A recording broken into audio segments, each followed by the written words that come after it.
তবে এটা আনুমানিক আয়ু, কিছু মানুষের বাড়তেও পারে, কিছু মানুষের কমতেও পারে, এটা আনুমানিক।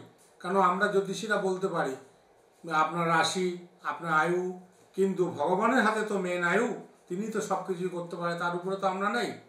চলে আসি মেষ রাশি। আনুমানিক মেষ রাশির আয়ু 75 ইয়ার্স, অর্থাৎ 75 বছর আয়ু পাবেন। সুস্থ সবল শরীরে, কোনো চিন্তা নাই, খুব সুন্দর আছে মেষ রাশির আয়ু।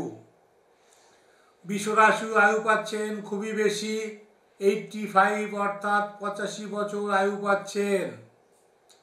মিথুন রাশি পাচ্ছেন 86 অর্থাৎ 86 বছর আয়ু পাচ্ছেন সুস্থ সবল শরীরে। কর্কট রাশির আয়ু পাচ্ছেন 70 বছর এবং অর্থাৎ 70 ইয়ার্স অর্থাৎ 70 বছর আপনি আয়ু পাচ্ছেন। সিংহ রাশির আয়ুটা একটু কম, সিংহ রাশির আয়ু পাচ্ছেন 65 অর্থাৎ